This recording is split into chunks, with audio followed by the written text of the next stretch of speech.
30.000, 16.000 personas fueron, menores fueron reclutados en el marco del conflicto armado, y por las FARC, casi 10.000 fueron reclutadas también por los paramilitares, también por el ELN, eh, pero también la niñez fue víctima de la pérdida de sus seres queridos, de los procesos de duelo, de las infancias perseguidas durante muchos años, a veces durante varias generaciones, ¿no? Estamos hablando desde la violencia de los años 59, 58 en adelante, eh, y con un contexto de fuerte vulnerabilidad social, ¿no? Y desprotección de la niñez, ¿no? Como una llamada de atención también para las políticas del país, ¿no? Hay un volumen que habla de las violaciones de derechos humanos y el derecho internacional humanitario, que hace un repaso desde las ejecuciones extrajudiciales, asesinatos, desapariciones forzadas, violencia sexual.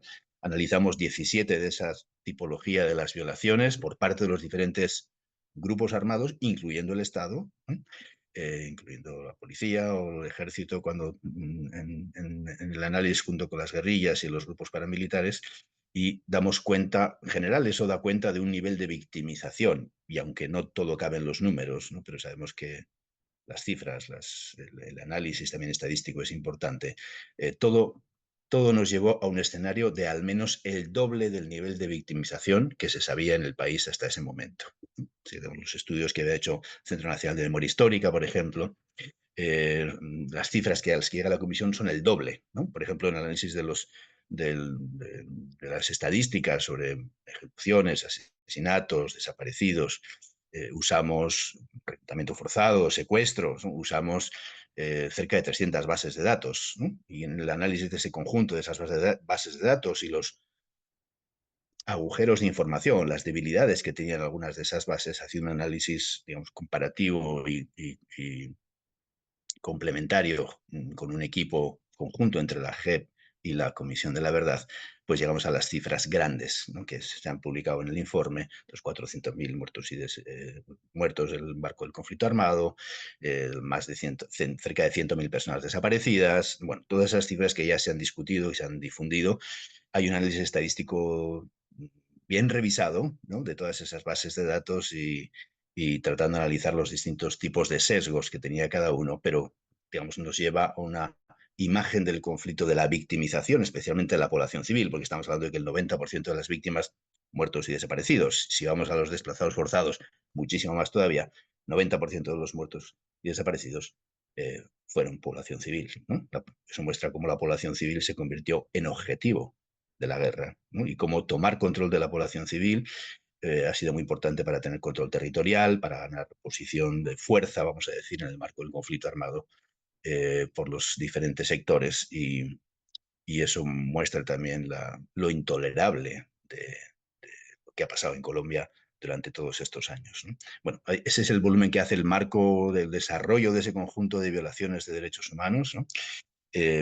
Hay otro volumen que habla del exilio, como os he dicho cuando hicimos la discusión con el ACNUR, cuáles son las cifras que tiene el ACNUR sobre población colombiana que ha salido del país por motivos del conflicto armado, con una cierta relación con el ACNUR en función de personas refugiadas, demandantes de asilo, personas en situación similar a los demandantes de asilo. eh, pues las cifras también, que el propio ACNUR desconocía, nos llevaron a duplicar, digamos, las más o menos 500.000 que se hablaba hasta entonces por parte del Centro Nacional de Memoria Histórica, en base a las estadísticas de ACNUR. Hicimos un análisis de la mitad del subregistro que tenían el propio, las propias estadísticas de ACNUR, y al menos 1 millón de personas tuvieron que salir del país por motivos del conflicto armado. Bueno, eso muestra la dimensión de lo intolerable, ¿no? Y la incidencia de los diferentes tipos de violaciones de derechos humanos en el país, ¿no? En un país que, por otra parte, ha tenido durante años la mejor Corte de Constitucionalidad de América Latina, un sistema político, entre comillas, que funcionaba, con elecciones, etcétera. Todo eso ha seguido, con medios de comunicación. Toda la guerra en los tiempos más duros siguió desarrollándose, siguió escalando, incluso en el contexto donde todo eso se seguía dando, ¿no? Una especie de esquizofrenia de país, de la cooperación internacional y de todo sobre lo que estaba pasando fundamentalmente con la población civil. Hay un volumen que hace una visión más de lo histórico, se llama No matarás, bueno, que recoge cómo la paz nunca ha sido un proyecto de país global, ¿no? Ha sido un proyecto de ciertos sectores sociales, no de otros, ¿no? Que han tratado de entorpecer y que han tratado de controlar la propia calidad de la democracia, ¿no? Y como la exclusión política también ha sido un factor clave de escalada del conflicto armado. Bueno, hay un volumen que habla de los impactos y los afrontamientos, ¿no? eh, porque consideramos que, no, que esto no es, digamos, un polvo que se puede esconder debajo del tapete, las consecuencias del conflicto, algo que las víctimas han tenido que vivir, a veces solas, a veces en sus comunidades aisladas, deben ser reconocidas y deben ser parte de una política de reconstrucción, ¿no? Ese es el volumen que pone el énfasis en todo lo que ha pasado después de muchas de estas violaciones, ¿no? Que no entran en las estadísticas de los números de los hechos, ¿no? Los hechos son una cosa y otra cosa es lo que le ha pasado a la gente después, la influencia en su vida, las consecuencias que ha tenido, etcétera, ¿no? Bueno, y hay un volumen que se llama Colombia Adentro, que hace un análisis de las diferentes regiones. Colombia es un país gigantesco, como todos sabéis, ¿no?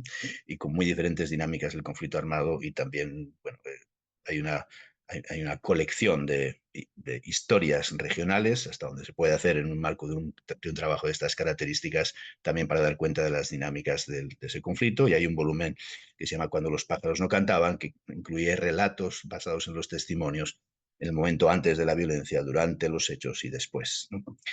Por eso es un poco a grandes rasgos, el gran contenido, ¿no? Y son muchas cosas, obviamente. Y, y todo eso obedece, digamos, a varias razones, ¿no? Y a varios dilemas, también metodológicos, también, si queréis, ¿no? Y de investigación, que podemos discutir si queréis después, ¿no?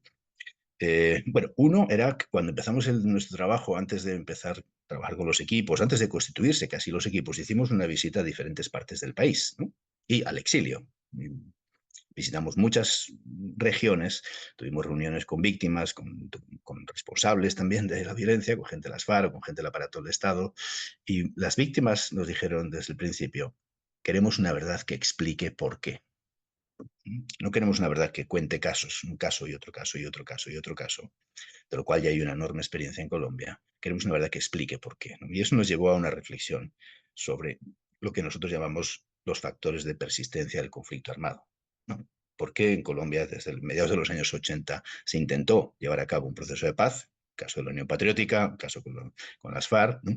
Que se vino abajo y dio lugar después al genocidio de la Unión Patriótica, porque la Constitución del 91 fue un hito histórico en el país, ¿no? Y la negociación con varias guerrillas que dio lugar a un escenario democrático nuevo. Sin embargo, se dio un marco de la continuidad de la guerra. ¿Por qué la negociación del Caguán? ¿Por qué la negociación con los paramilitares después? ¿Por qué, digamos, esos ciclos que han seguido y el impacto que todo eso ha tenido en la vida de la gente? ¿Por qué la población civil se convirtió en objetivo militar de todas las partes de conflicto en diferentes momentos de la historia de ese conflicto colombiano? Un desafío metodológico también es centrado en las víctimas, pero también una comisión que escuchó a muchos responsables, ¿no? Nosotros hemos tomado no sé, cerca de más de 600, cerca de 700 testimonios a responsables, ¿no? Tanto de las FARC-EP como de gente del ex M19 o gente del ELN o miembros de la fuerza pública, militares o policías, paramilitares, ¿no? Si bien una comisión de la verdad tiene la centralidad de las víctimas, esta es una comisión que también ha escuchado a responsables en el marco del acuerdo de paz, porque la colaboración con la comisión era también, digamos, un aliciente en términos de lo que significaba la justicia restaurativa en el país, pero del otro lado también porque la comisión quería tener, ¿no? Digamos, los relatos que ayudasen al esclarecimiento a veces de casos, a veces de la búsqueda de los desaparecidos, eh, y bueno, escuchar también las vivencias y los testimonios históricos de mucha gente, sabiendo también que el tipo de análisis que teníamos que hacer en función de la no justificación de la guerra y la violencia como un punto fundamental y la diferencia entre la explicación y la justificación, que es un punto central, sobre todo de algo que tuvimos que hacer más adelante, no tanto en los testimonios individuales que tomamos, sino en las dimensiones del reconocimiento y las actividades de reconocimiento, pero explico tal vez eso un poco al final. Eh, Alfredo Molano era muy insistente desde el principio. O sea, Alfredo Molano, dos comisionados que perdimos en el camino, Alfredo Molano y Ángela Salazar, ¿no? Quienes también quiero recordar aquí hoy, ¿no? Alfredo Molano siempre decía que uno de los desafíos era que lo cuantitativo no se comiera a lo cualitativo, ¿no? Eso era un foco en el que él siempre hacía referencia y hemos tratado de que eso no pasara en la comisión, ¿no? os he contado parte de las estadísticas y si queréis después entrar en desafíos más concretos sobre eso, pues los hay. Y tenemos hasta documentos de cómo se hizo todo ese análisis estadístico, ¿no? Pero de todas maneras, el punto fundamental de la comisión, teniendo en cuenta esas grandes cifras de las que he hablado y la importancia que eso tiene, tenía un fuerte foco, obviamente, en lo cualitativo, ¿no? Pero para que os hagáis una idea, en términos de los desafíos también metodológicos a la hora de escribir, a la hora de investigar, ¿no? Yo coordiné el volumen de hallazgos y recomendaciones, un pequeño equipo de investigadores específicos muy buenos de la comisión que habían trabajado en diferentes áreas durante todo ese tiempo para tratar de organizar lo que sería, digamos, esos grandes hallazgos que están en ese volumen, ¿no? Hay un desafío cuando, porque uno se puede ir a la explicación, ¿no? A la explicación, a la metaexplicación de las cosas, o se puede ir a la descripción, ¿no? Y hay que buscar un equilibrio entre estos dos puntos, ¿no? Eso es un gran desafío a la hora de escribir. Cuando escribes en 40 páginas el paramilitarismo como un factor de persistencia del conflicto, ¿no? Sin irte a una descripción de los varios volúmenes que tiene el Centro Nacional de Memoria Histórica y las organizaciones de derechos humanos que han publicado muchas cosas sobre el paramilitarismo, las sentencias de la Corte Interamericana, etcétera, o como haces algo que no sea, digamos, tan digamos, explicativo de un cierto nivel que no tenga las pruebas, no tenga los datos, de dónde hemos sacado estas conclusiones, ¿no? Eso tiene desafíos muy importantes a la hora de escribir, para los investigadores y para mí que coordinaba, digamos, ese volumen. Otros volúmenes pueden describir mucho más. Ese volumen, nosotros siempre dijimos, ese volumen de hallazgos y recomendaciones es un volumen de segundo piso. Una idea de una de las comisionadas, Marta, que siempre decía, el resto de los volúmenes son de primer piso, este es un volumen de segundo piso, que tiene que contribuir a una explicación del conjunto de esas dimensiones. También eso a la hora de escribir, a la hora de explicar, a la hora de analizar, era todo un desafío. Y otro desafío muy importante sobre eso también, pensando en los investigadores, ¿no? Y en el trabajo de investigación social, es que en Colombia, bueno, la mayor parte de los investigadores tienen una fuerte base cualitativa, tienen mucha experiencia en investigación cualitativa, menos en investigación cuantitativa, por lo menos en este tipo de situaciones y casos. Eh, uno puede ir fácilmente a buscar lo que ya cree, lo que ya sabe, lo que ya piensa. Y cuando uno tiene un volumen de datos cualitativos tan grande como una Comisión de la Verdad que tiene 14.000 testimonios, ¿no? De transcritos, ¿no? Solamente en el exilio tenemos 2.000 testimonios transcritos. Yo le dije a mi equipo de exilio, hay que leerse los 2.000 testimonios, ¿no? Tenemos que leer todo para darnos una idea de lo que significa el exilio, para poder organizar toda esa información. No vale que nos leamos 200 testimonios y con esto saquemos conclusiones porque ya hemos llegado a un nivel de saturación de la información. Perdón, tenemos que dar respuesta al proceso que hemos hecho. Estamos en una comisión de la verdad y no podemos ir a buscar lo que ya queremos encontrar, ¿no? Tenemos que dejarnos tocar por la experiencia de lo que esto significa para poder sacar conclusiones, ¿no? Y que las conclusiones que saquemos tengan una fuerte base en lo empírico y en lo que hemos escuchado, ¿no? Y se puedan sostener en el tiempo. Un informe de una comisión de la verdad no es para los siguientes 2 años de un trabajo, ¿no? Tiene que durar 20 años. Las afirmaciones, el análisis, lo que ahí se plantea, tiene que tener la consistencia de las fuentes, la consistencia del análisis, la consistencia del contraste de la información, y tiene que tener obviamente también la sensibilidad por las víctimas y la sensibilidad por las comunidades, que es pues el sentido de lo que hacemos, ¿no? Bueno, estos eran algunos de esos desafíos. Os cuento estas cosas porque creo que son importantes también en términos de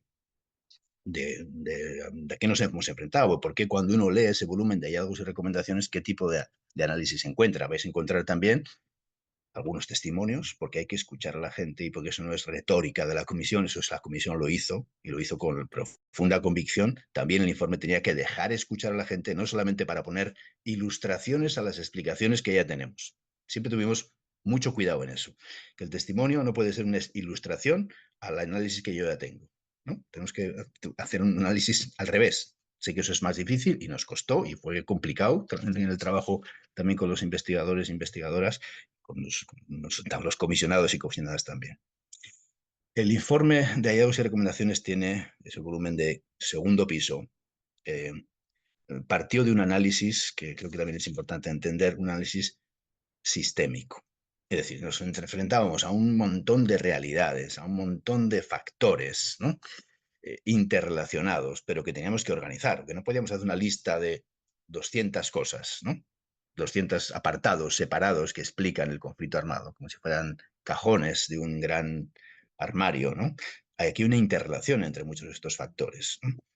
Y eso fue parte de un gran diálogo que hicimos con el conjunto de los investigadores de la comisión, ¿no? Las investigadoras. Tuvimos varias reuniones, varios seminarios de discutir conjuntamente con los investigadores, algunos especialistas en las FARC o en la guerrilla, otros especialistas en el paramilitarismo, otros que habían investigado las violaciones de derechos humanos o que habían trabajado en los territorios, para ver cuáles eran como los puntos clave, los nodos que ayudaban a entender el conjunto de factores, ¿no? De esa manera hicimos ese análisis eh, con, digamos, más sistémico. De ahí salió los puntos clave que os voy a plantear, que fueron para nosotros como estos factores clave de persistencia, ¿no? Y están explicados en el informe. Voy a hacer como dos o tres cosas que me parecen importantes de cada uno de ellos, ¿no? El informe de la comisión empieza hablando de la Colombia herida. Empieza hablando de la Colombia por una decisión de la Comisión, de que esto no es el octavo capítulo después de explicar la historia y las dinámicas de un conflicto, no es el resto que queda al final, ¿no? Sino que esto es un elemento central, ¿no? Porque la Colombia herida, ¿no? El impacto traumático de la Colombia durante décadas de años, a veces un impacto traumático en ciertas colectividades. ¿Qué pasó con el Palacio de Justicia? ¿Cuál es el impacto del caso del Palacio de Justicia? No solamente es, bueno, los desaparecidos que siguen sin ser encontrados, las mentiras contadas sobre eso. ¿Qué impacto tuvo en el sector judicial, ¿no? Todavía hoy, cuando hicimos una evaluación con, con miembros del aparato judicial, ¿no? Encontramos un impacto enorme todavía hoy el caso del Palacio de Justicia y las consecuencias que eso tuvo en el Poder Judicial, uno de los poderes judiciales más golpeados del mundo, ¿no? Digamos, más perseguidos, ¿no? Como se intentó neutralizar, digamos, ese poder, o ciertos sectores de ese poder, obviamente, pues se intentó cooptar a parte de ese poder. Bueno, ese que es un factor de persistencia, la impunidad, también está ligado a, digamos, esta dimensión de la Colombia herida, los impactos traumáticos, ¿no? No asimilados, ¿no? Porque Colombia ha vivido tiempos en los que esos traumas, ¿no? Sociopolíticos no se asimilaron socialmente y se han reproducido las condiciones de violencia que han sufrido, ya sea en lo micro, a veces en muchas comunidades afectadas por masacres, ¿no? Pero también en términos de sociedad, ¿no? Hay una dimensión también de esa Colombia herida que es una herida fragmentada, ¿no? La Comisión habla de las memorias defensivas. Hay sectores del país que se han fijado en un cierto tipo de victimización. A mí me interesan las víctimas de tal sector, ¿no? A mí me interesan las víctimas de tal sector. El resto no interesan, el resto no les doy un reconocimiento, ¿no? Y hay una especie de memoria colectiva fragmentada también, que termina siendo un mecanismo de justificación de la guerra, porque siempre uno encuentra elementos en las historias del horror, si no tienes una visión compartida y una visión incluyente que justifican las acciones del uno y otro lado, etcétera, ¿no? Y también hay una dimensión de impacto en la convivencia, en la naturalización de la violencia, en la conversión del otro en enemigo, ¿no? Nos costó, por ejemplo, cuando hicimos el trabajo del exilio, no solamente en el exilio, pero también en el exilio, cómo generar confianza entre la población colombiana víctima, que ha sido víctima de diferentes grupos armados, y que no querían verse con otros colombianos, tal vez, que habían sido víctimas de otros grupos, ¿no? De otros sectores, del otro lado, ¿no? Cómo generamos un espacio compartido, porque esta comisión es una comisión para todos y todas, ¿no? Y no va a tratar de dar la razón aquí y allá, como nos dijo una víctima de las FARC. La comisión no tiene que tiene que ayudar a esclarecer, no a empezar a dar razón a todos, ¿no? Pero sí tiene que ayudar a contribuir a una memoria incluyente, ¿no? Que permita una despolarización social. Colombia ha sido un país muy polarizado, vengo también de un país, el País Vasco, ¿no? También que hemos conocido muchos de esos impactos de la violencia en el tejido social, en la polarización social, las consecuencias que eso tiene en un científico social muy conocido con el que empecé a trabajar en América Latina, Ignacio Martín Baró, uno de los jesuitas asesinado en la masacre de los jesuitas el año 89 en El Salvador, decía que en los contextos de fuerte polarización social, las preguntas tipificantes sustituyen a las preguntas de contenido. Una pregunta tipificante es ¿de qué lado estás? Sustituye a la pregunta de contenido. ¿Qué dices? Entonces ya nadie va a escuchar lo que dices o no, sino te va a tratar de clasificar de qué lado estás, ¿no? Y en función de si es ese lado, estoy de acuerdo o no estoy de acuerdo con ese lado, entonces escucho o no escucho, atiendo o no atiendo, discuto o no discuto, o simplemente clasifico o rechazo, ¿no? Y si tú no te pones en un lado, te ponen en un lado, ¿no? En el uso del lenguaje, en las valoraciones que se hacen, bueno, todo eso que tiene una fuerte influencia, ¿no? Y ha sido utilizado a veces políticamente. El sufrimiento ha sido utilizado políticamente en Colombia de muchas maneras también para generar, eh, digamos, una identidad compartida en ciertos grupos. Todo eso es parte de a lo que se enfrenta la reconstrucción del tejido social y parte de esos impactos. Por eso, no quiero alargarme más en eso, pero por eso, digamos, el informe de la Comisión empieza hablando de la Colombia herida. También para proponer una historia compartida en un contexto de fuerte polarización social, porque todo esto es Colombia, todo esto son colombianos y colombianas que nos han querido escuchar, ¿no? Y creo que eso es importante para generar unas bases de respeto a los derechos humanos y de respeto por las historias vividas por diferentes personas, etc. Entonces, este es un factor de persistencia, el propio impacto del conflicto, la Colombia herida, los impactos traumáticos, la no asimilación en un proceso social de todo eso durante décadas y décadas, es un factor de persistencia. También hablamos de una democracia sin violencia, ¿no? Y de cómo muchas veces la violencia ha sido parte de un recurso para ganar un espacio político. Había un espacio, un Estado también y un sistema político excluyente de ciertas opciones políticas, eh, y que no ha habido una alternancia del poder en ciertos sectores, en ciertas élites, pero no ha habido un pluralismo político ni un respeto por el otro, ¿no? Sino más bien pues la utilización de todos estos estereotipos del enemigo interno y eh, de un sistema excluyente. El caso de la Unión Patriótica muestra eso, ¿no? Como un intento de una opción política hacia la construcción de la paz en un determinado contexto, pues terminó siendo, digamos, arrasada o victimizada de una manera brutal, ¿no? Bueno, los impactos en la democracia, el intento por parte de las guerrillas también, o por parte, obviamente, del aparato del Estado y también del paramilitarismo de control de esa dimensión de la democracia y las consecuencias que todo eso ha tenido en el país, ¿no? Hablamos también de los entramados paramilitares, y no quiero, digamos, contaros muchas cosas sobre eso que ya conocéis, ¿no? Pero sí desde la figura del entramado, porque hasta la comisión en Colombia se había hablado muchas veces del paramilitarismo como un tercer actor, ¿no? Y la comisión no dice que el paramilitarismo es un tercer actor, ¿no? La comisión dice dos cosas que son importantes, ¿no? El paramilitarismo ha sido parte, ¿no?, de una opción del Estado en su tiempo, desde el inicio de los decretos que crean con la misión Yarborough en los años 60, la defensa civil paramilitar, ¿no? En ese tiempo ha habido intentos de legalización del paramilitarismo hasta finales de los años 80, ¿no? Y después ha habido un paramilitarismo que ha sido el primer grupo paramilitar, digamos, oficialmente claro como el MAS, pues estaba formado por militares y narcotraficantes, ¿no? Y las diferentes formas que eso ha tenido en el tiempo, ¿no?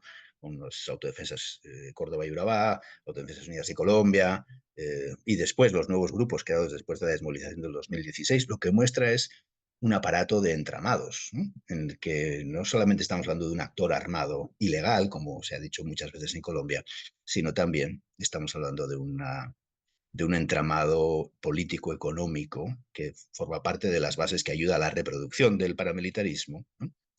Por eso los casos de las universidades, por ejemplo, que investigamos en detenimiento de otros, el fenómeno, entre comillas, de la parapolítica, ¿no?, investigado también por la propia justicia un tiempo, pues muestra cómo el paramilitarismo pues tenía el control de una buena parte del Congreso, ¿no?, y de buena parte del poder local en muchas regiones del país y de gobernaciones, etcétera, como parte de blanqueo de dinero, de control del territorio, de recursos para la guerra, ¿no?, desde mediados de los años 80 en adelante, ¿no?, o de finales de los años 80 en adelante. Bueno, hablamos de toda esa dimensión del entramado y la relación del paramilitarismo con un modelo de seguridad del Estado que también ha negado históricamente la relación con el paramilitarismo. Esa negación, el negacionismo de esa relación para la Comisión ha sido un factor de persistencia del conflicto armado, porque ha evitado que se tomen las decisiones estratégicas que había que haber tomado hacía mucho tiempo sobre eso, y ha tratado de mirar hacia otro lado sobre una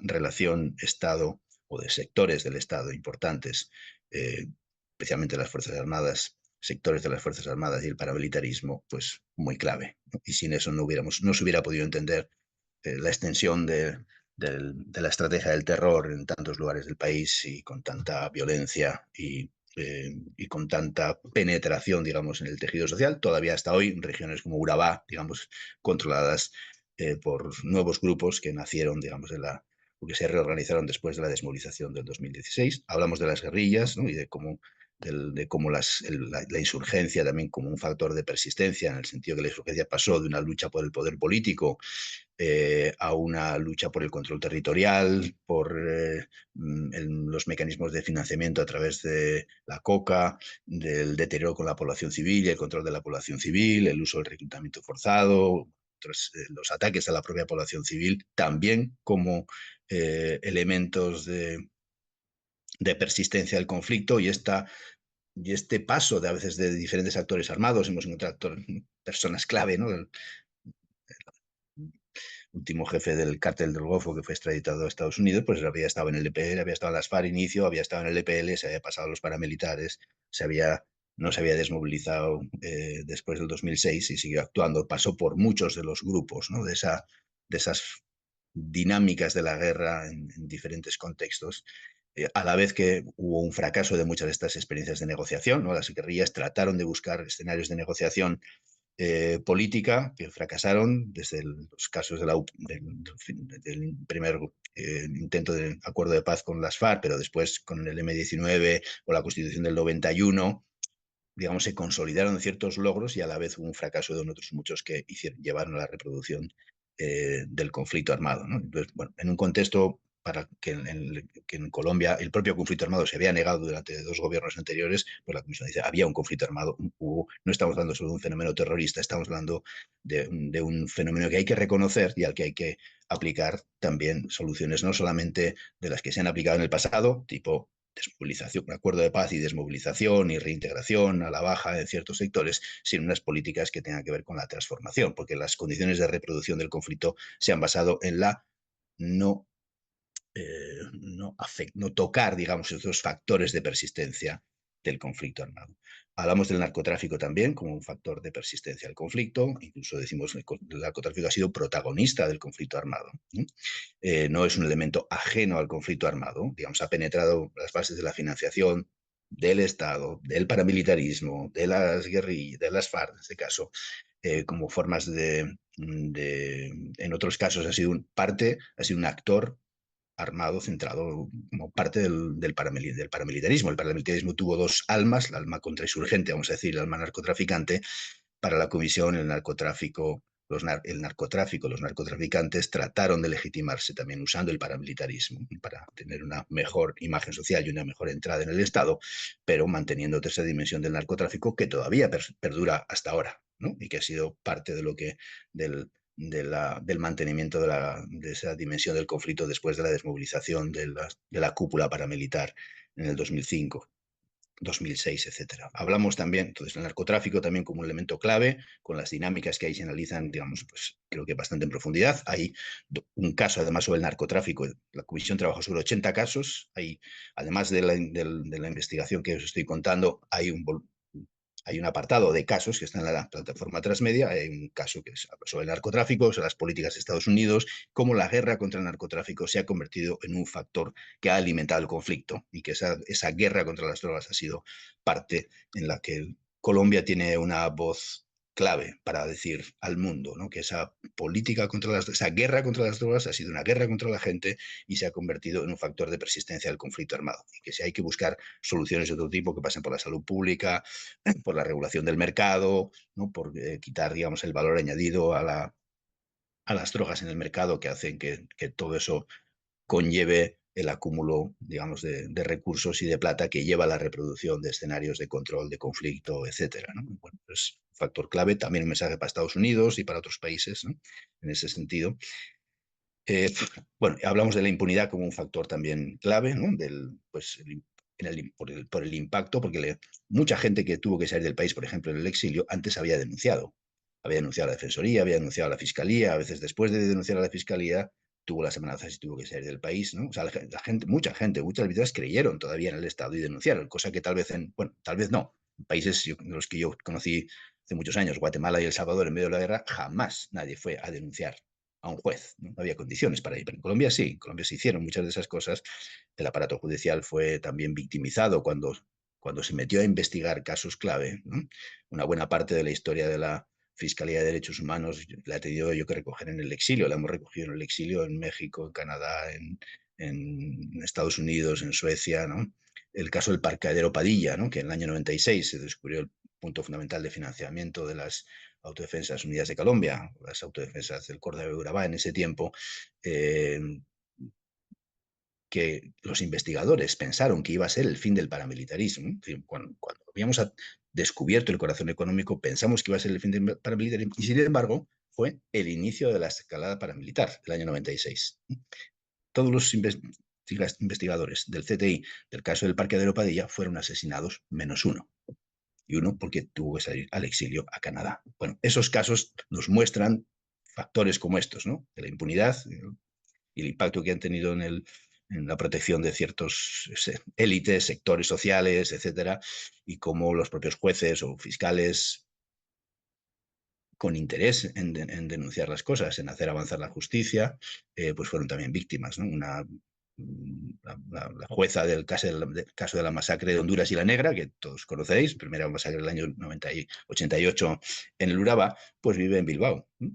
Tuvo que ir al exilio, porque cuando fue a, a pedir protección, el ministro de Defensa le amenazó y le dijo que dejara de investigar o podía aparecer con 2 kilos de coca en su maletín, ¿no? Y esa jueza vive aquí, ¿no? Y la historia que contó esa jueza del caso de Honduras y La Negra no estaba en ningún sitio, ¿no? Un caso que tiene un informe de la Comisión Interamericana, uno de los primeros informes de Colombia es de ese caso, y nos muestra, bueno, cuál ha sido el ataque que ha tenido también una buena parte de ese Poder Judicial, o el control interno, ¿no? Como paramilitarismo especialmente tomó control de la Fiscalía en unos cuantos años de la vida de esa institución, y eso tuvo consecuencias nefastas para la posible investigación, el papel de sanear, el papel de detener la violencia, de prevenir todo eso que tiene, digamos, pues la justicia, ¿no? Y también hacemos referencia pues a la justicia parcial pero positiva que ha habido con las leyes, con la Ley de Justicia y Paz y con en los tribunales de justicia y paz, ¿no? Para la investigación sobre todo de los paramilitares hasta un punto, con la investigación de la parapolítica, con la investigación de la JEP, aunque son jurisdicciones especiales y que han estado fragmentadas en términos de tiempos de diferentes actores, han mostrado maneras de investigar y maneras en cómo sí se puede avanzar en romper esos mecanismos de impunidad. Y hablamos también, por terminar, ¿no? Del modelo de seguridad, ese modelo que he dicho antes, muy basado en la visión del enemigo interno, ¿no? En el ataque a quien se considera un disidente político, en la criminalización de comunidades enteras, los indígenas o afrodescendientes, militantes políticos. Una buena parte de la violencia sufrida ha tenido que ver con esa persecución del enemigo interno y también bueno, de esa especie de acuerdo nacional que viene del Teatro Patria entre el sector militar y el aparato político de ustedes se dedican a la seguridad, nosotros nos dedicamos a la democracia, ¿no? Y los enormes impactos que eso ha tenido en la falta de control, ¿no? De la violencia también del aparato del Ok. Estado. Recibimos muchos informes del ejército, ¿no? El ejército colombiano presentó muchos informes a la comisión, ¿no? Eh, en todos los informes reivindicaban la victimización que había sufrido el ejército, lo cual es cierto, ¿no? Muchos soldados que han sido víctimas, obviamente, han quedado discapacitados por el uso de minas antipersona, etcétera, ¿no? Pero también mostró que no había reconocimiento del ejército de dos cosas fundamentales, que la comisión siempre, sobre todo, digamos, el Pacho de Rú, que fue el presidente de la comisión que tuvo más contacto para poder hacer ese tipo de gestiones, que no había habido ni reconocimiento de la relación con el paramilitarismo, ni reconocimiento de los llamados falsos positivos, ejecuciones extrajudiciales, que la comisión determinó que fueron una política.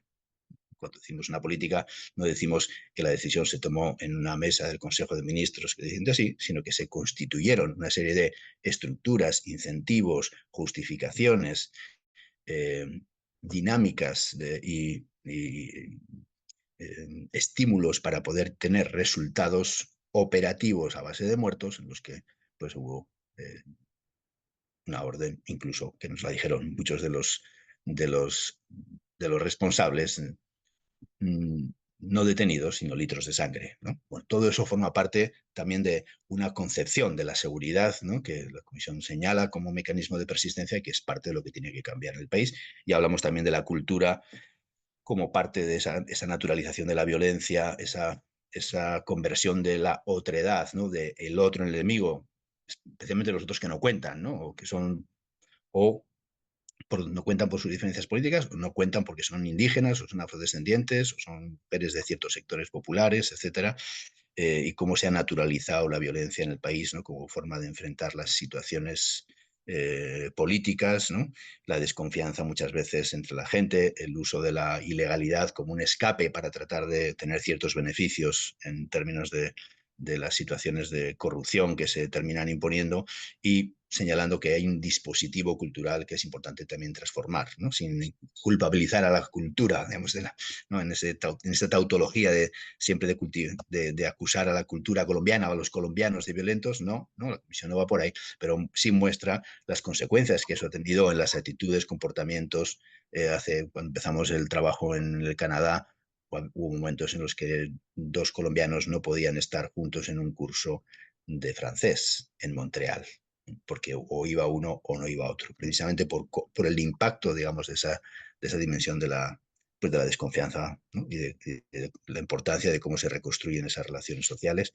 Hablamos también de la desigualdad. La Comisión no pudo hacer, termino con esto para no alargar demasiado, la Comisión no pudo hacer un análisis económico de la guerra, trató de acercarse, aparte de eso, hicimos algunas consultorías para tratar de tener un análisis más duro sobre eso, tratamos de tener muchos contactos con los empresarios tampoco quisieron reconocer su participación, en general, algunos sí, algunos dieron su información, pero en general se reivindicaron más como víctimas, pero lo que es obvio es que para la Comisión hubo una reconfiguración violenta del territorio, ¿no? Es decir, la exclusión social y política aumentó con la guerra, no disminuyó. Y si uno ve los temas que tienen que ver con la propiedad de la tierra, pues el índice de Gini de propiedad de la tierra, cuando hicimos el informe de la Comisión, era 0,92, casi la exclusión total, ¿no? Y ese índice había evolucionado a peor en el contexto del conflicto armado, por varios factores, obviamente, por el control de las tierras, la legalización del narcotráfico que necesita para sus corredores o para legalizar sus activos, la concentración en grandes manos de terratenientes de la tierra, la exclusión de los campesinos, el impacto del desplazamiento forzado, ¿no?, que ha sido el mecanismo fundamental, 8 millones de desplazados en un país de 50 millones de habitantes, sobre todo de población campesina, más ese millón que os he contado de exiliados. Y hablamos también, por último, de un punto de salida, ¿no? Es decir, ese informe de hallazgos y recomendaciones termina con un apartado que se llama los procesos de reconocimiento.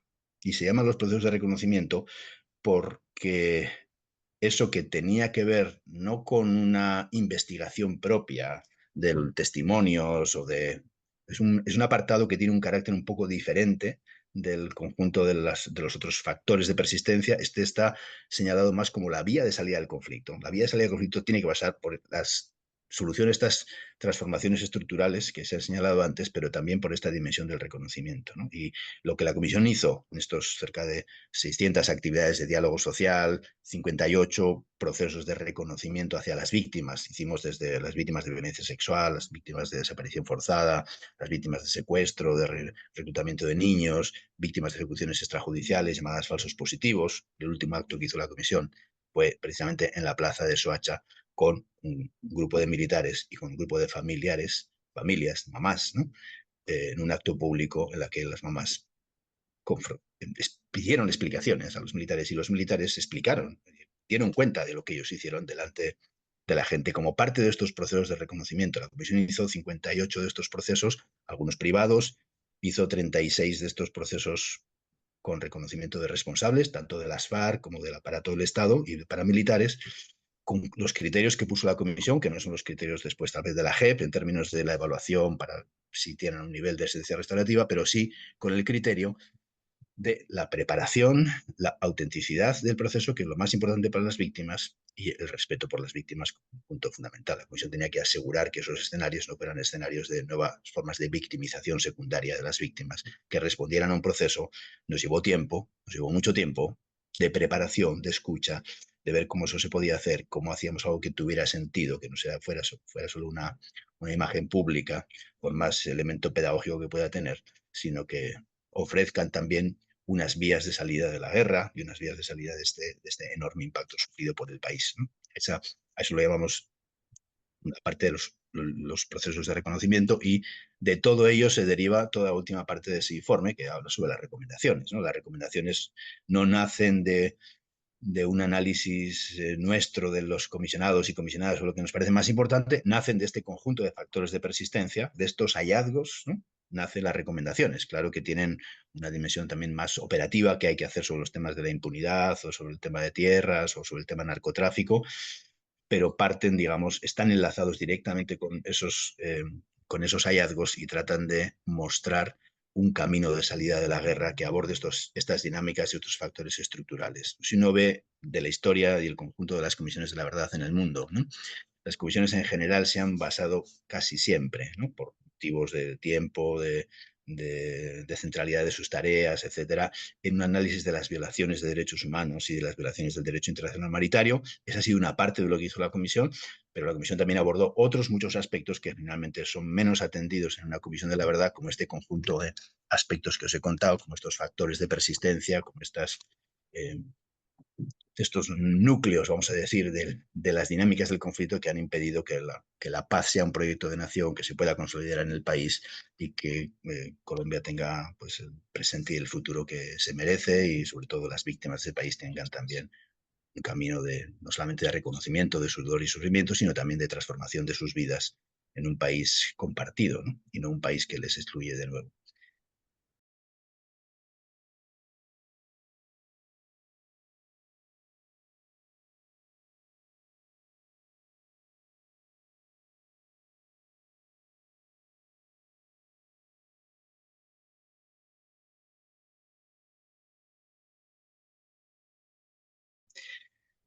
Mira, bueno, yo no sé, no creo que hay factor.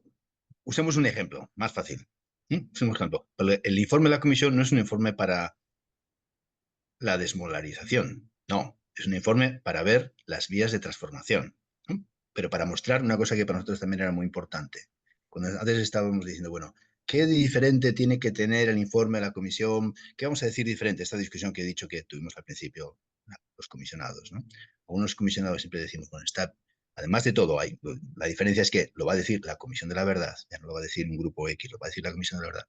Y también la comisión tiene que llamar a las cosas por su nombre, tiene que atreverse a decir las cosas.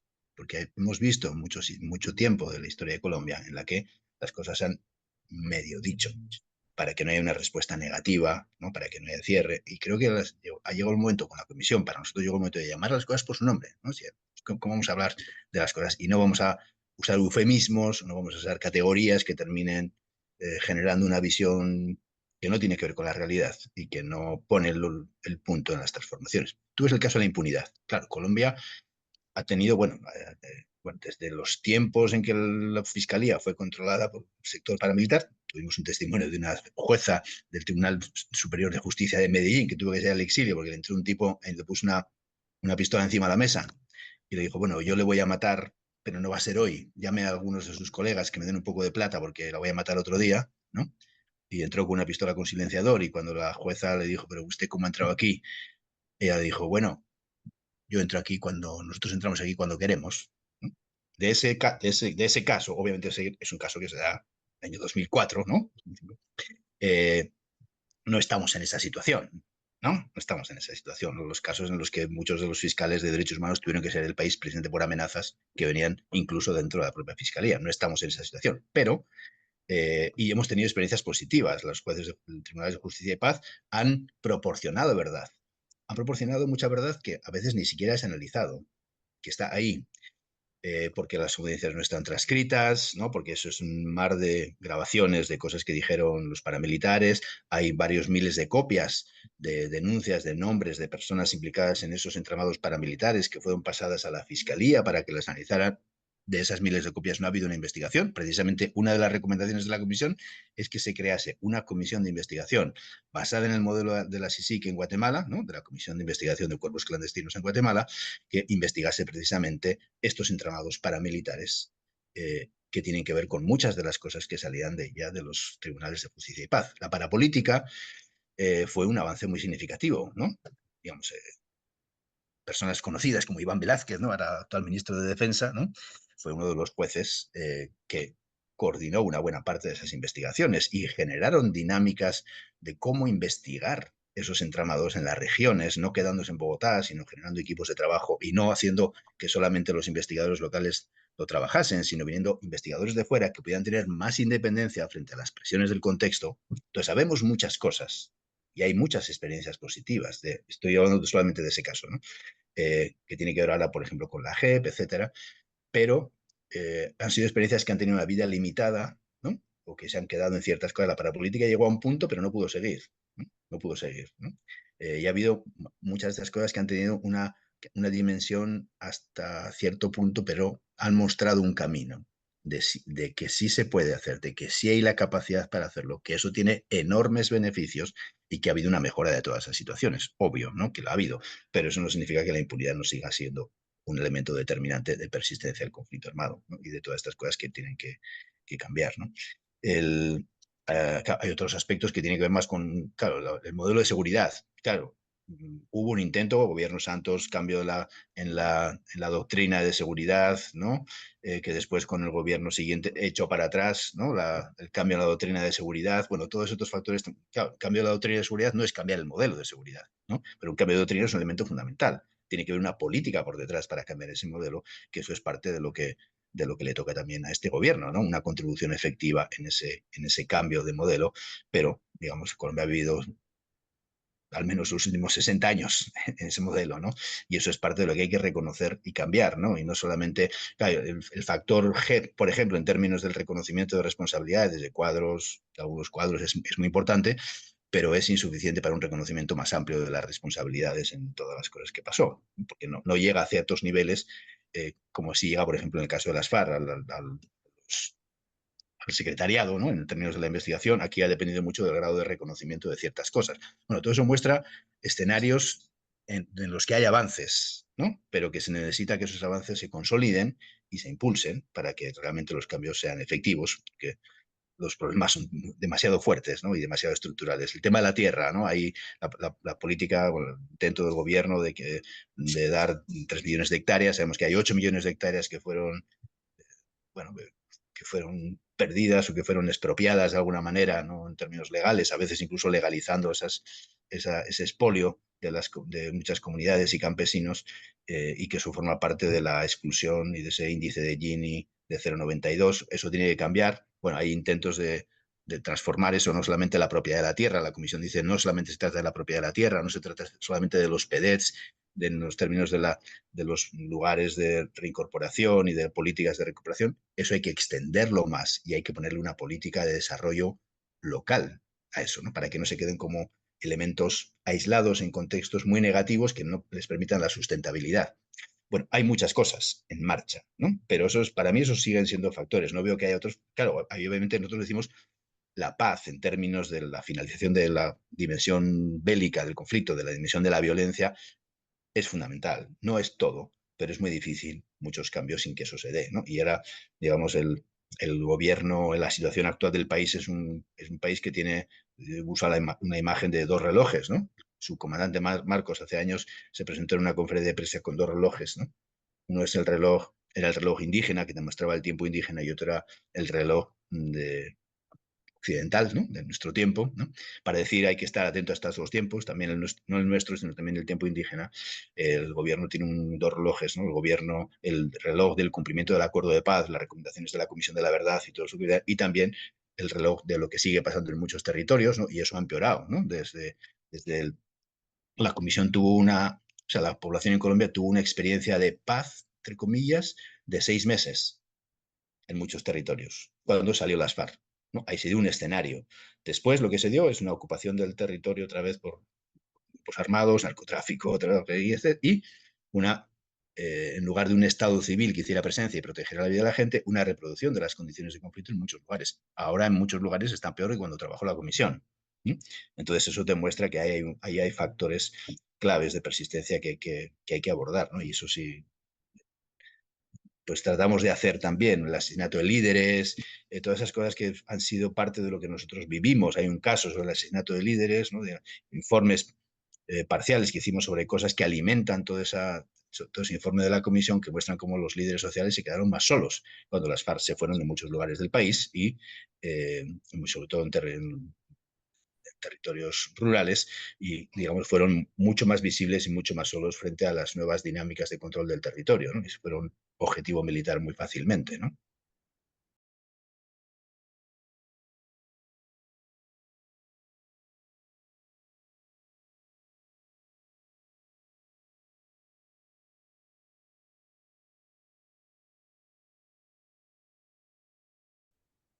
Bueno, yo creo que ha habido una evolución, ha habido sucesivos intentos, y no solamente ahora, sino de un poquito desde hace tiempo, de tratar de pasar a retiro, digamos, a ciertos niveles de estructura, ¿no?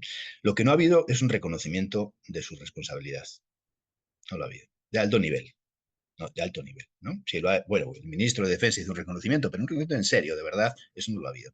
Y lo que vimos en la comisión es que hubo participación, nos mandaron muchos informes, que estuvimos en muchas presentaciones, pero, digamos, el nivel de reconocimiento de esos dos aspectos que te he dicho, de los falsos positivos y los mecanismos que los hicieron posible, y del paramilitarismo en el país y su papel y la relación con el modelo de seguridad y las Fuerzas Armadas, de eso no ha habido un reconocimiento en serio.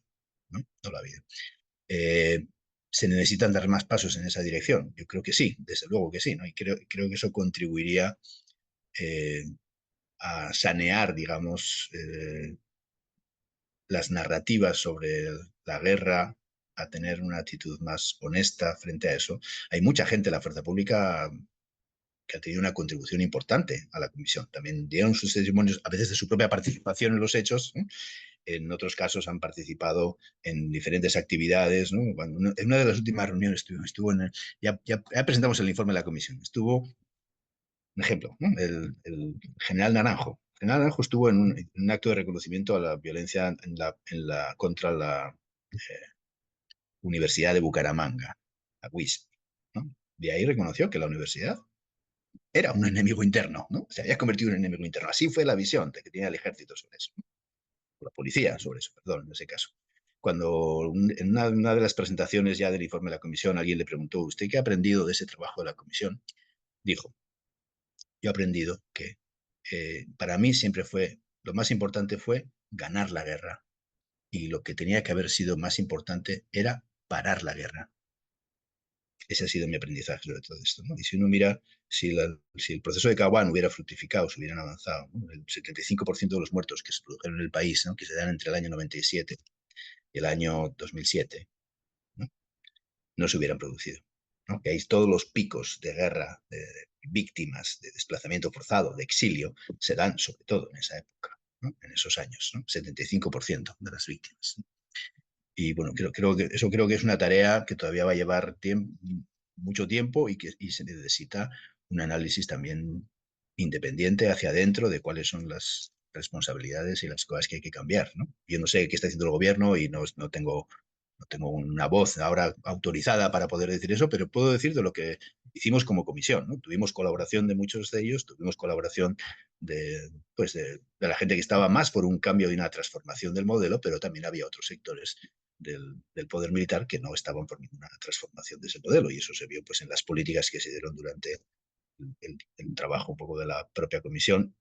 Y la comisión reconoció la victimización de los soldados, obviamente, ¿no? Y lo que eran víctimas del conflicto y cómo fueron víctimas. Hizo varios encuentros con ellos y momentos de reconocimiento en los que ellos también participaron. Pero otra cosa tiene que ver con esa dimensión de alto mando y de modelo de seguridad. Nosotros no estamos hablando tampoco de personas concretas, aunque hay muchas personas concretas, ¿no? La comisión no tenía un análisis de personas concretas porque no teníamos un mandato de responsabilidades individuales, ¿no? Sino de responsabilidades colectivas. Y ahí señalamos esas responsabilidades y señalamos los cambios en las recomendaciones de lo que queremos que hay que cambiar, ¿no? De ese modelo.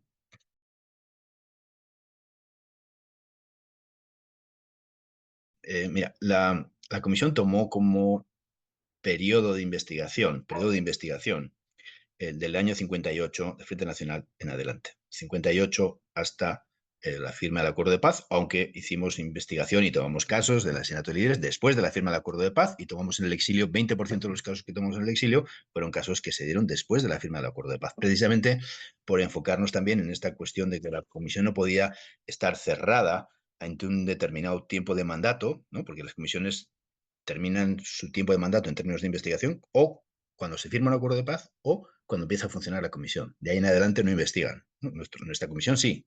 Decimos, no, nosotros no podemos ser insensibles frente a esto, vamos a seguir tomando, no es el foco fundamental, pero vamos a seguir tomando testimonios y casos de lo que sigue pasando todavía en la actualidad. Pero tomamos el año 58 porque hay un cambio en la dinámica, hay un fin, digamos, de la violencia llamada bipartidista con todos los matices que todo eso tiene en Colombia, y es el inicio, digamos, de una nueva fase en la que la insurgencia contra insurgencia fueron el elemento fundamental sobre esto, ¿no? Y por eso fue que lo hicimos. Claro que hay antecedentes de todo eso. El asesinato de Gaitán, los 200.000 muertos de la época de la violencia, la masacre de las bananeras, toda la parte de la configuración del Estado viene de antes, ¿no?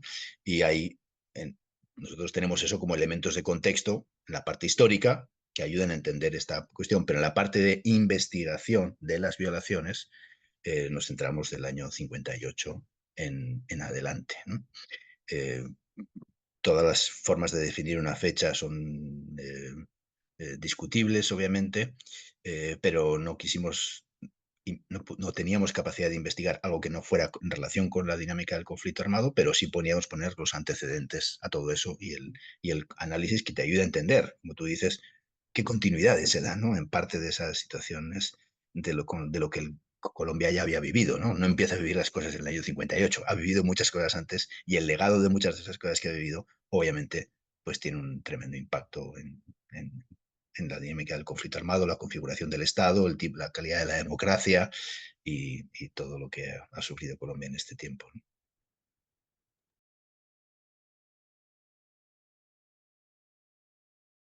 Mira, bueno, creo que es un punto clave en el que señalas y tengo como dos o tres cosas para decir ahí, ¿no? Uno, que hay bastantes cosas, bueno, una buena parte de cosas tomadas de víctimas de los empresarios también. Yo mismo tomé un testimonio, hice un taller, un grupo focal, con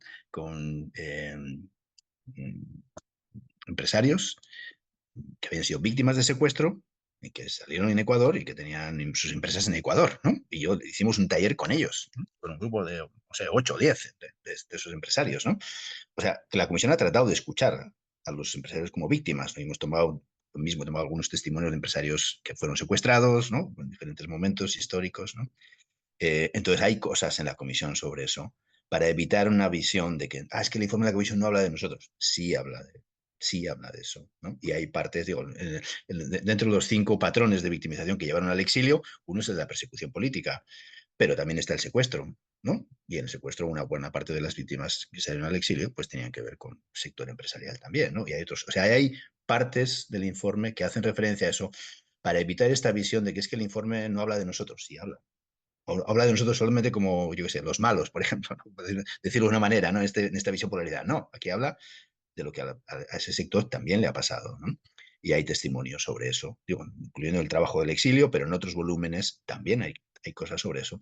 Y creo que es importante que mm, romper un poco esa visión estereotipada de quien habla del informe de la comisión. Te pongo un ejemplo cuando hicimos la presentación en Madrid, ¿no? Hicimos la presentación en Madrid, en la Casa América, Alejandro Valencia y yo, justo después del informe de la Comisión de la Verdad en Colombia, nos vinimos a Europa, estuvimos en Bruselas y estuvimos en Madrid, ¿no? En Casa América. Hicimos la presentación del informe y hay una televisión colombiana, periodista, nos preguntó, bueno, ahí las víctimas de las FARC dicen que el informe de la comisión, que la comisión no les ha escuchado.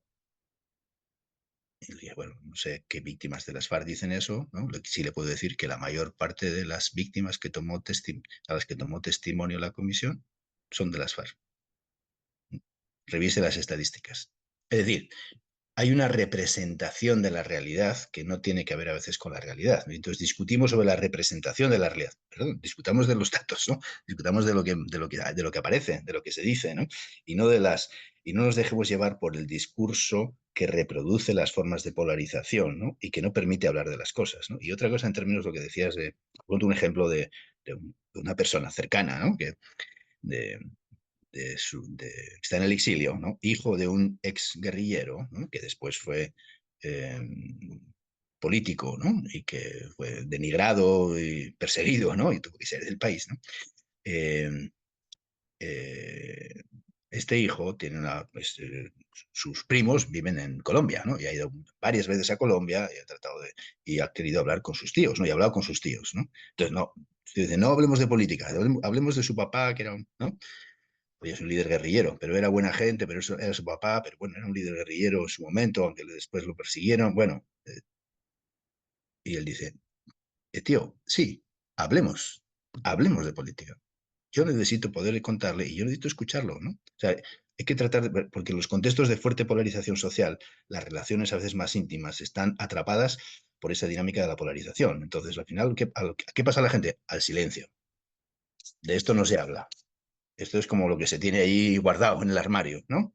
De esto no se habla, ¿no? Tiene influencia en los comportamientos, tiene influencia en un montón de cosas y no hay una manera constructiva de poder hablar de eso. Yo creo que hay cosas del informe de la comisión o los vídeos del informe de la comisión que pueden ser un marco, porque tampoco hay que forzar, esas cosas hay que hacerlas en un marco también de respeto, pero también de abrir espacios para una discusión y un diálogo diferente, que no sea el diálogo de la reproducción de la discusión política, tal y como se da en los medios de comunicación o en los titulares de prensa, etcétera, que eso no va a ser constructivo. Yo sí creo que hay cosas que son importantes, ¿no?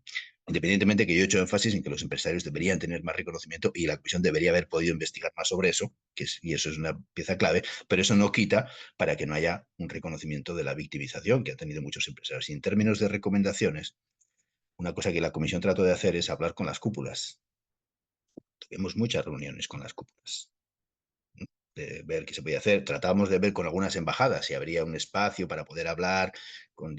Fue difícil, no hubo apertura para poder hacer eso. Yo creo que, sin embargo, con los empresarios con los que tomamos los testimonios, no hubo ninguna dificultad. No la hubo. Claro que salieron muchas cosas de la polarización, pero no hubo dificultad. Yo creo que lo importante es bajar a niveles en los que no hay un discurso controlado políticamente. Bajar a los niveles más cerca del tejido social, ¿no? Este grupo de empresarios o de estos dos que han sido parte de eso, que a veces el, el único discurso en el que se reconocen es un discurso polarizado, que es el que les ha dado una cierta identidad, pero que eso ha entrado en crisis, obviamente, eso tiene que traer en crisis porque no responde a la realidad, a la verdad, ni a la reconstrucción del país, ¿no? Y creo que eso, buscar esos niveles más intermedios o bajos para generar ese diálogo, me parece que es importante.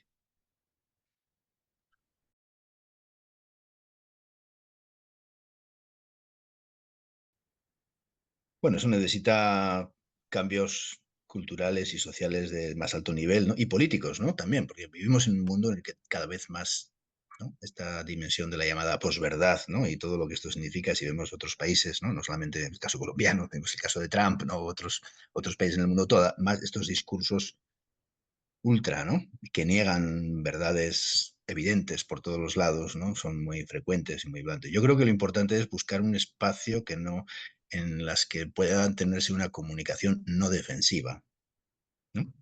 Porque muchas de estas cosas se ven como un ataque a la identidad, no como una discusión de qué pasó, ¿no? Sino como un ataque a la identidad personal o a la identidad política, perdón. Puede ser uribista si quiere, puede ser lo que sea, pero esto pasó. Aquí están los factores, estas son las cosas. Leamos estos pedazos de lo que se dice y dígame dónde están los sesgos de la cosa, ¿no? El problema de muchas de estas cosas es que se convierten en opiniones políticas, está bien, ¿no? Pero es una opinión política basada en qué. Nosotros, la comisión no opinó, trató de no opinar, ¿no? Trató de documentar las cosas, ese polo a tierra de la escucha, no nos sacamos las cosas de la manga de lo que ya teníamos preparado en la cabeza y vamos a decir, ¿no? ¿No? Supuso poner en cuestión muchas cosas que uno venía, que había tenido una experiencia, pero no había tenido otras muchas, ¿no? Eh, y bajar, digamos, a tener una manera de plantear la cosa de una manera no defensiva, una manera que reconozca el sufrimiento que hay del otro lado, ¿no? Del que se considera el otro lado, que ese es parte del sufrimiento compartido, que sí, el sufrimiento compartido hay que admitirlo, tiene que ser parte de una visión global, y y pasar a un análisis algunas de los documentos o de cosas escritas que nos permitan una reflexión sobre eso y no una respuesta automática, ¿no? Me dicen esto, yo os respondo así, me dicen esto, respondo así, ¿no? Que permita una reflexión. Yo creo que el informe de la comisión es una oportunidad también para poder hacer eso. Está escrito de una manera que ayude a entender, ¿no? Y que no contribuya a la polarización. Eso no está escrito para, ¿no? Está escrito con cuidado. Por eso digo que eso es importante también desde el punto de vista de la acción, de la documentación, ¿no? Y también está escrito de una forma que permita eh, escuchar a otros testimonios, ¿no? Porque todo es mucho más complicado cuando uno termina politizando las explicaciones, ¿no? Claro, si no nos ponemos de acuerdo hay un piso mínimo, ¿no? Una base mínima, ¿no? Y es que las violaciones de derechos humanos o del derecho internacional humanitario son inaceptables, ¿no? Y no estamos hablando de si lo ha hecho Pedro, Juan, el otro o el de más allá, ¿no? Si no son inaceptables, si le ha pasado a él, le ha pasado a mí, o le ha pasado al vecino, o le ha pasado a la comunidad afrodescendiente, son inaceptables. Con ese suelo ético básico común podemos construir algo. Sin eso común no se puede construir nada, ¿no? Porque todas las versiones de la historia se convierten en una forma de defender una identidad política. No, es que si acepto eso va a ir en detrimento de lo que hemos ganado o la visión del otro como enemigo. Perdón, ¿no? Aquí hay una llamada a una construcción más amplia, más global, que tiene que ser vista también como una contribución positiva, ¿no? Para la gente, para los hijos e hijas, para un futuro de la Colombia, ¿no? Eh, para el futuro de la Colombia que queremos dejarle a los que vienen, ¿no? Y creo que hay que entrar por esos otros lados, pero también digo, en las cosas hay que bajar al análisis de lo que se dice, ¿no? Y no a cuál es la posición política, ¿no?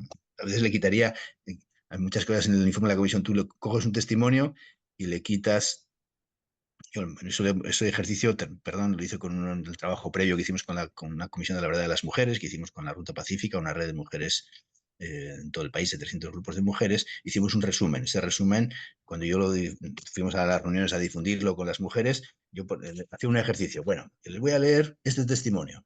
Y les leía un testimonio. Esto pasó. ¿Esto de quién de ustedes es? Igual había 30 mujeres. Igual 15 mujeres levantaban la mano. Esto me pasa a mí, esto me pasa a mí, esto me pasa a mí. Igual era una víctima de los paras, pero quien la ha pasado ahí dice es una víctima de las FARC, o al revés, ¿no? Entonces, la identificación con el dolor y el sufrimiento, la experiencia humana, ¿no? Despolitizar esto en función de si veo que está firmado por el A, entonces pienso B. Si pienso que es por el C, pienso J, ¿no?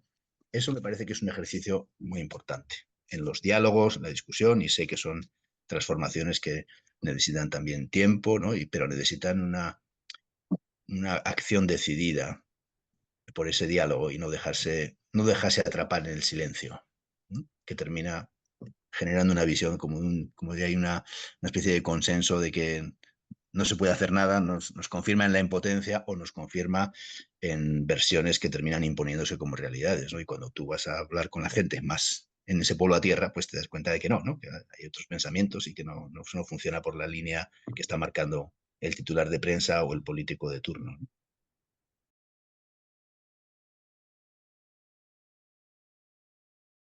Mira, sobre los cuadernos pedagógicos, hay una web de la comisión que es www.comisiondelaverdad.co.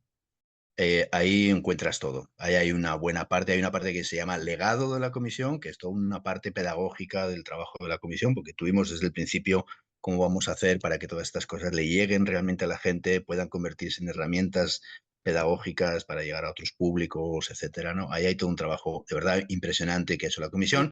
Yo he trabajado en otras comisiones, pero te digo, a veces las comisiones no tienen capacidad de poder hacer eso y eso pasa 10 años después. Se pueden hacer algunas de estas cosas. En este caso, la comisión lo hizo en tiempo.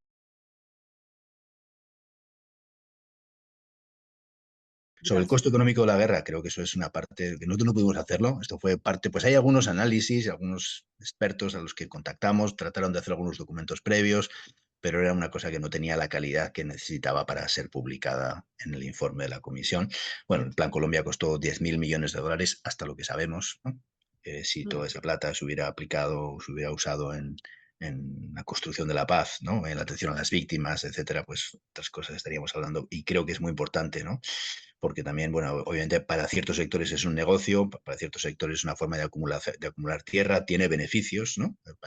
Pero para ciertos sectores sociales, económicos y políticos, pero lo que me parece que ayudaría a tener esa visión de lo intolerable también desde otros factores, no solamente esta dimensión humana, imposible de ponerle números o dinero, ¿no? Pero también una dimensión de otras pérdidas gigantescas que ha tenido el país, ¿no?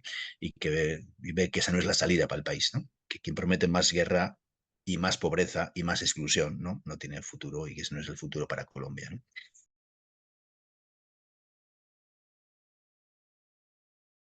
Y sobre la metodología, bueno, te cuento, por ejemplo, en el caso del exilio, tomamos de ese volumen, hicimos 2.000 testimonios. Yo tenía un equipo de 5 personas. 5 personas para ya el parte de escribir. Trabajamos con algunas otras gentes. Bueno, el trabajo del exilio se hizo gracias a una red gigantesca de gente maravillosa de todos los países que se comprometió, tomó testimonios, hicimos las entrevistas, les entrenamos, hice 11 capacitaciones para tomar testimonios, ¿no?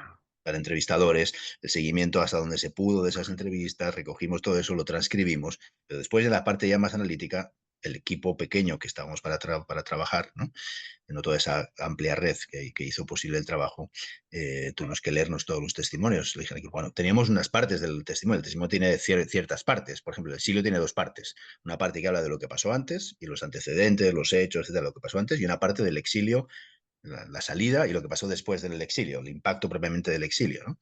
Entonces, en base a eso, hicimos una serie de categorías y hubo una serie de personas que trabajaron con las transcripciones, codificando partes de los testimonios que hacían referencia a todas estas cuestiones, pero había que leerse los testimonios y después, con un programa, sacar las relaciones que la gente hacía, bueno, cómo la gente expresa el dolor del exilio, ¿no? La pérdida de la patria, ¿no? Y para tratar de caracterizar si tenemos 200 citas o 300 citas sobre eso, de qué tipo de testimonios son, etcétera. Y después hicimos en otros casos un análisis, digamos, el conjunto del testimonio global, ¿no? No tanto en horizontal, en términos de categorías de análisis para diferentes testimonios, sino también en ciertos sectores que uno tenía que ver el conjunto de las victimizaciones o del proceso vivido por ciertos líderes sociales, por ejemplo, para analizar la violencia contra esos líderes, etc. Una cosa que tenía que ser bastante sistemática, por eso antes se decía referencia, porque en términos de una investigación cualitativa, en general, bueno, las investigaciones trabajan con un volumen de datos cualitativos pequeño, 80 entrevistas, 100 entrevistas, bueno, pero ¿cómo hacemos con 2.000 entrevistas? ¿No? ¿Cómo hacemos con 12.000 entrevistas? ¿No? Tienes que tener, digamos, la consistencia del contraste de la información, por eso decía, no irse a buscar a lo que ya está. Para mí me tocó hacer vídeos para los investigadores de muy alta calidad, de muy alto nivel en el país, pero también compartiendo la experiencia de trabajo en comisiones de la verdad, de cómo hacer un trabajo analítico que no perdiera la sensibilidad y esa dimensión cualitativa, pero que también tuviera la consistencia necesaria y de que no te has ido a citar las cosas que son el extremo de los impactos, por ejemplo, ¿no? Y citas el extremo como si fuera la tendencia normal o la tendencia media, y no puedes hacer por más que a veces los extremos hay que citarlos para que se vea hasta dónde fue capaz de llegar el horror, no puedes usar el extremo como decir esta ha sido la tendencia central de un impacto, de una dimensión de la violencia, etcétera. Entonces, bueno, eso lleva una cosa bastante sistemática que tocó hacerlo así para evitar quedarnos que tenemos 12.000 testimonios y después usamos 50 o 200 para poder hacer lo que ya queremos que decir, ¿no? También avanzar en el conocimiento. Creo que la comisión es interesante porque ayuda a avanzar en el conocimiento, no nos deja en donde estábamos antes, proponiendo como una visión con ese también más desde abajo en eso. Perdón.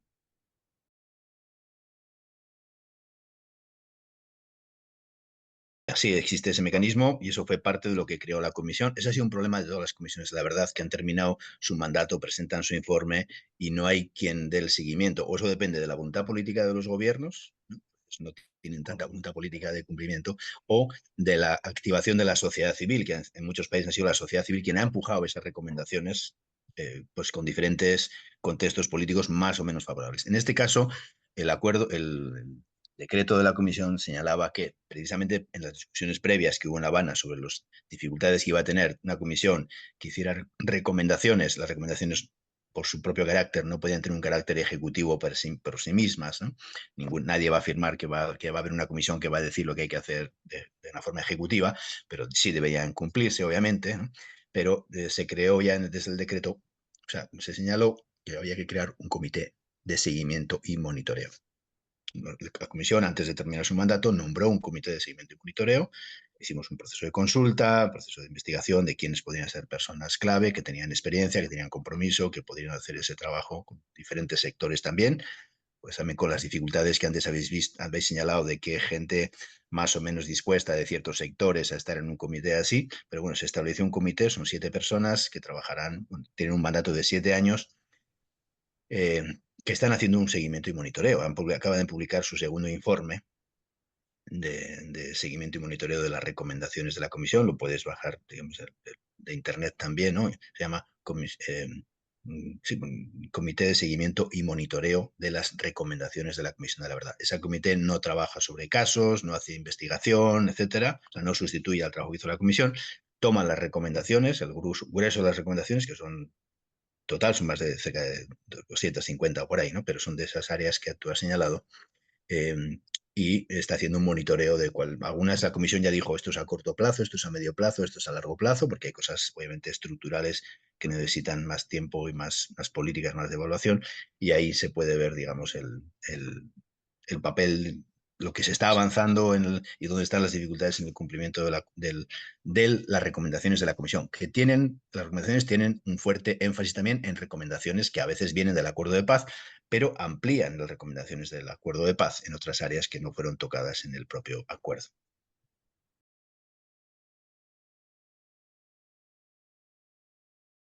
Lee si puedes, ¿no? Son 40 páginas, la parte de la Colombia herida del informe de hallazgos y recomendaciones. Ese informe de la parte de la Colombia herida, que está escrito, coordinado por mí, con parte del equipo psicosocial, está escrito de una forma en la que hablar del dolor y el sufrimiento no genere esa parálisis de la que tú hablas, ¿no? Está escrito de esa manera, está pensado de esa manera, ¿no? Y tiene una segunda parte, tiene dos partes, una en la que habla más de los impactos y de todo eso que ha pasado, y tiene una parte que habla de qué importante, cómo eso es importante en la reconstrucción del tejido social. Pues gracias por vuestro interés, ¿no? Y por haber estado juntos estas hora y media contándoos pues muchas de las cosas que hemos hecho, por qué las hemos hecho, a qué obedecen o qué historia hay detrás, ¿no? Para mí que da como elementos para entender muchas de las cosas que uno puede ver en un escrito y también del alma que tiene ese trabajo, ¿no? Que ha sido parte fundamental de lo que también hemos aprendido en Colombia. Colombia es un país que ha resistido a la guerra por la gente tan maravillosa que tiene, ¿no? Y creo que esa capacidad enorme que ha demostrado en el tiempo también está recogida en ese trabajo de la comisión. Y bueno,